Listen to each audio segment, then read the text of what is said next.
మకర రాశి వారికి శ్రీ పరాభావనవ సంవత్సరంలో ఆదాయ వ్యయాలలో అనేక రకాలమైనటువంటి అసమానతత్వం కలిగి ఉన్నప్పుడు అనేక రకాలమైన దురదృష్టాలను అష్టకష్టాలను ఎలా తొలగించుకొని ఐశ్వర్యం పొందాలో ఈ వీడియోలో సవివరంగా సంపూర్ణంగా తెలుసుకుందాం.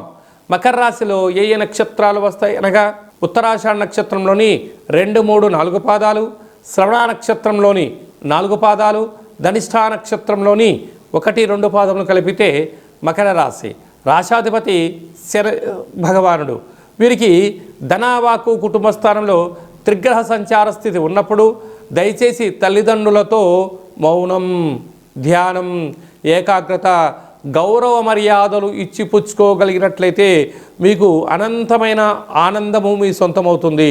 అలాగే తృతీయంలో ఏడాది తర్వాత రవి భగవానుడు శని భగవాన్తో సంచారం చేసినప్పుడు బంధువులతో, మిత్రులతో, స్నేహితులతో, పై అధికారులతో, ప్రభుత్వ ఉద్యోగస్తులతో చాలా సౌమ్యత అవసరమని చెప్పి మీరు గుర్తుపెట్టుకోగలగాలి.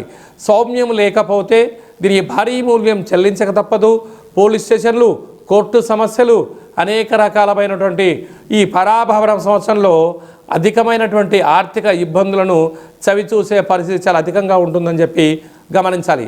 అర్ధాష్టమ శుక్రుడు, కష్టం పక్కవాడిది, ఆనందం మీ వంతు అయ్యే పరిస్థితి చాలా అధికంగా ఉందని చెప్పి కూడా గమనించగలగాలి.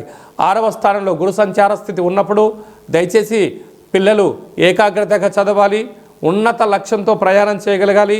వేసవి కాలంలో దయచేసి ఆటలని చెరువుల్లోకి, బావుల్లోకి, ఆ ఊరి చివర గ్రౌండ్లలో విపరీతంగా ఆడుకునే దానికన్నా మీరు చదువు, ధ్యానము, ఏకాగ్రత, ఫిట్నెస్ పైన మీరు శ్రద్ధ చూపించగలిగితే మంచి కాలం ఉంటుంది.